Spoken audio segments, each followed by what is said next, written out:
Hello friends, आज हम आपके साथ जिस विषय पर चर्चा करने जा रहे हैं वो है नेपोलियन बोनापार्ट की महाद्वीपीय व्यवस्था।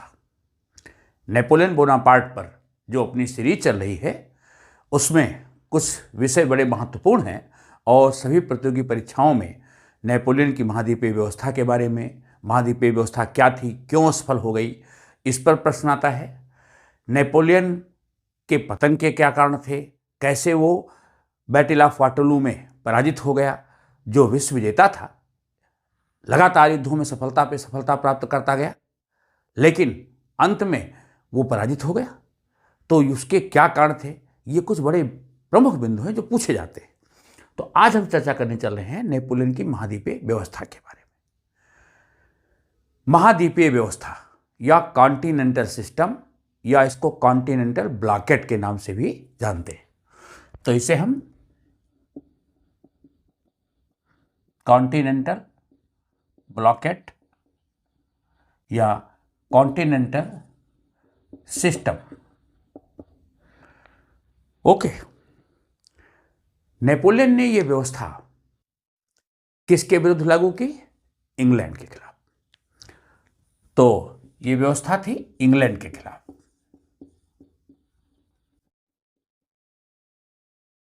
कॉन्टिनेंटल ब्लॉकेट क्या थी, जरा इसकी पृष्ठभूमि को समझ लीजिए कि कॉन्टिनेंटल ब्लॉकेट थी क्या और किस तरह के हालात में नेपोलियन ने इस व्यवस्था को लागू किया। नेपोलियन बोनापार्ट के विरुद्ध विलियम पिट, जो जूनियर विलियम पिट थे, उन्होंने थर्ड कोलिशन 1805 में 1805 में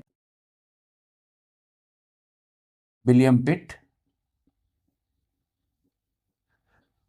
जूनियर ने बनाया था।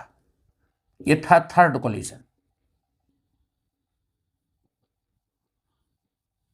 इससे पहले दो कोलिशन बनाए गए थे, किसी प्रकार नेपोलियन बोनापार्ट को पराजित किया जाए, लेकिन वो सफल नहीं हो पाए थे।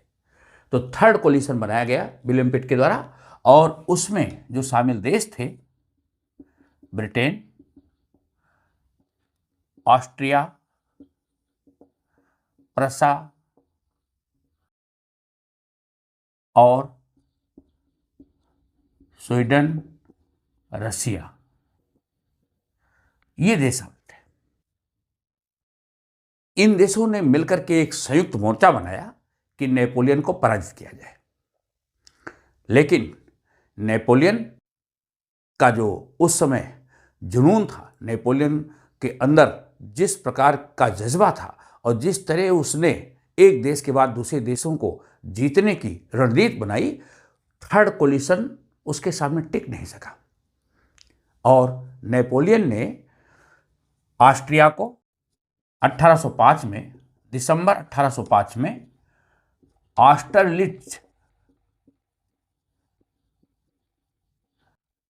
ऑस्टरलिट्ज का युद्ध हुआ और इस युद्ध में ऑस्ट्रिया पराजित हो गया।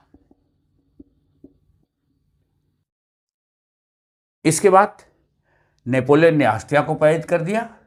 इसके बाद प्रसा को पराजित करने के लिए उसने अक्टूबर 1806 में जेना का युद्ध, और जेना के युद्ध में उसने प्रसा को पराजित कर दिया। अब बची बड़ी शक्ति रूस। रूस के विरुद्ध नेपोलियन ने अभियान आयोजित किया और रूस को फ्रेंडलैंड के युद्ध में जून 1807 में रूस को पराजित कर दिया। रूस भी पराजित हो गया। तो इन तीन देशों को पराजित करके थर्ड कोलिशन को नेपोलियन ने समाप्त कर दिया। तीनों बड़े देश पराजित हो चुके थे। प्रसा और ऑस्ट्रिया, जो कभी बड़ी शक्ति थी, वो अब दूसरे नंबर की शक्ति हो चुकी थी। उनको नेपोलियन ने पराजित कर दिया और बुरी तरह शिकस्त दी। रूस की सेनाएं भी पराजित हुई जून 1807 में और रूस को जुलाई 1807 में टिलसित की संधि करनी पड़ी। जार अलेक्जेंडर थर्ड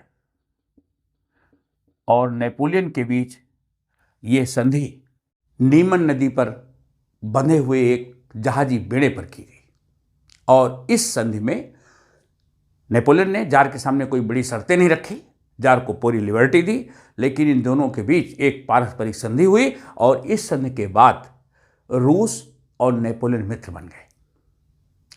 तो 1807 तक आते आते नेपोलियन ने थर्ड कोलिशन को पराजित करके अपने समक्ष लगभग समस्त चुनौतियां यूरोप की जो थी वो समाप्त कर दी थी। अब उसके सामने केवल एक देश ऐसा था, इंग्लैंड। नेपोलियन जो अत्यंत महत्वाकांक्षी था, पूरे यूरोप को लगभग पराजित करके या उनको मित्र बना करके अब उसके सामने केवल एक लक्ष्य दिख रहा था कि वो इंग्लैंड को इंग्लैंड की धरती पर पराजित करना चाहता था। इंग्लैंड केवल अकेला देश था जो उसके हृदय में कांटे की तरह खटक रहा था और वो इंग्लैंड को जीतना चाहता था।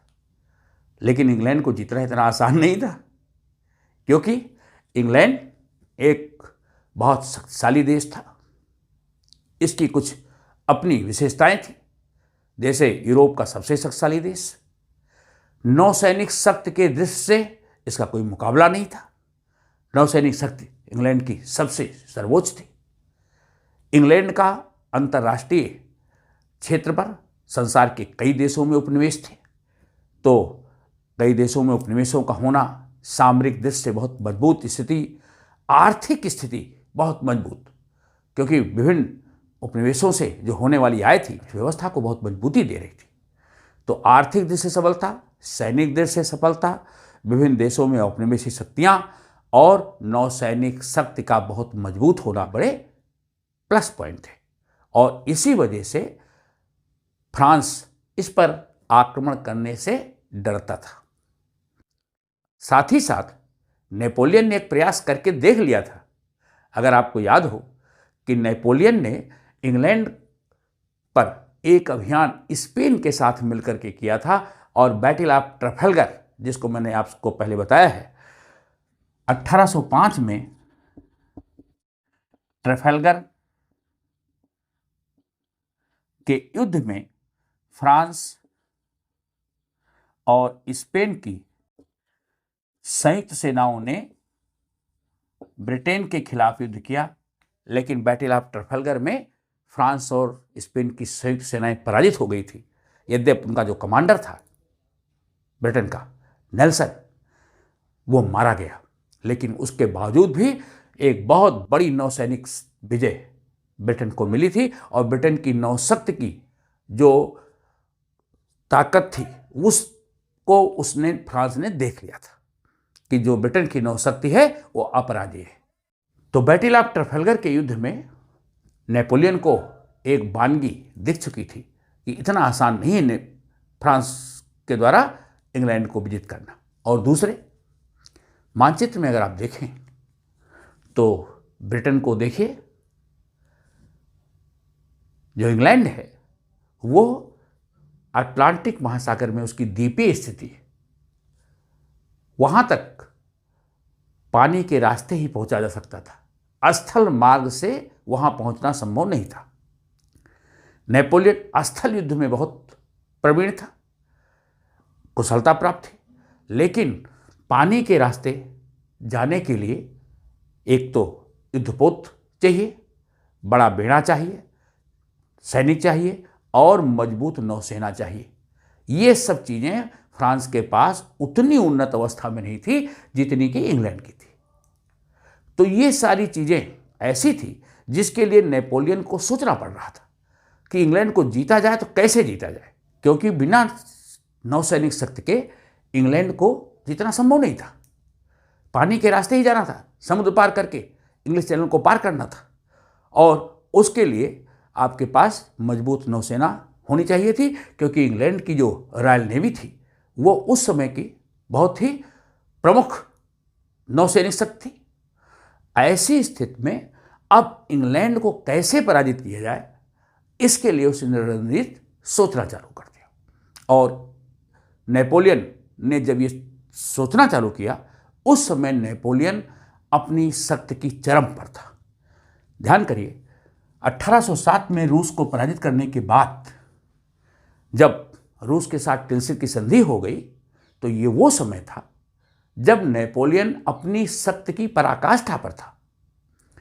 1799 डायरेक्टरी के पतन के बाद से लेकर के 1804 में नेपोलियन के शासक बनने से लेकर के 1808 तक आते आते नेपोलियन ने लगभग सारी विजय पूरी कर ली थी। अगर इस समय का विश्व का मानचित्र देखिए जरा, और यूरोप के मानचित्र को देखिए, यूरोप के मानचित्र को देखें, यूरोप के मानचित्र में इस समय नेपोलियन के पास पिरेनीज पर्वत से लेकर के राइन नदी तक का क्षेत्र,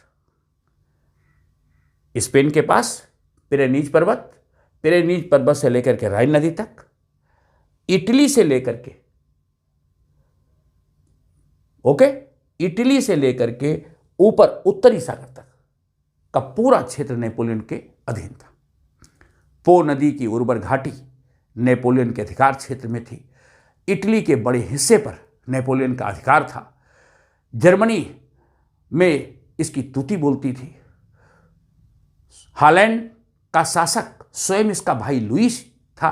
लुई और उसकी पत्नी हार्टेंस, जो नेपोलियन की सौतेली पुत्री थी, वो लुई के साथ ब्याही थी, उसकी पत्नी थी। तो हॉलैंड के राजा और रानी, लुई उसका स्वयं का भाई और उसकी सौतेली पुत्री हार्टेंस रानी थी। उसका दूसरा भाई जेरोम, नेपोलियन का भाई लुई, ये कहाँ का था शासक? हॉलैंड का। उसका दूसरा भाई जेरोम को वेस्टफेलिया का शासक बना दिया गया था। जब टिल्सित की संधि की गई, तो टिल्सित की संधि का बड़ा नुकसान पर्सिया को भी उठाना पड़ा। येल्बे नदी और उसके आसपास का इलाका, जर्मनी का एक बड़ा क्षेत्र लेकर के एक राज्य बना दिया गया वेस्टफेलिया, और उस वेस्टफेलिया का शासक बनाया गया नेपोलियन के भाई जेरोम को। इसी तरह नेपल्स का शासक लुई बोनापार्ट ने अपने तीसरे भाई जोसेफ को बना दिया। तो जोसेफ नेपल्स का शासक था। जोसेफ नेपल्स का, जेरोम वेस्टफेलिया का, लुई हॉलैंड का। नेपोलियन बोनापार्ट की बहन एलिस लूका की राजकुमारी थी। एलिस ये सिस्टर थी, वो लूका की राजकुमारी थी। इस तरह 1808 तक आते आते नेपोलियन ने अपने सहित अपने परिवार के सदस्यों को भी वेल प्लेस कर दिया था। साम्राज्य के चरमोत्कर्ष पर था। कोई ऐसा विरोधी नहीं रह गया था। रूस का शासक जार उसका मित्र बन गया था टिल्सित की संधि से। स्पेन और डेनमार्क के शासक उसके प्रशंसक थे। पोलैंड में तो नेपोलियन की सेना का प्रशिक्षण केंद्र था, और जर्मनी में तो उसका प्रभाव दबदबा था ही। तो इस तरह Italy, Germany, Spain, Poland, Denmark, रूस का जार, ये सब नेपोलियन के मित्र या उसके प्रभाव के अंतर्गत थे। अब बचा इंग्लैंड। इंग्लैंड को जीतने के लिए उसने जो रणनीति अपनाई, उसको कहते हैं महाद्वीपीय व्यवस्था। वो महाद्वीपीय व्यवस्था क्या थी, उसको अब समझते हैं।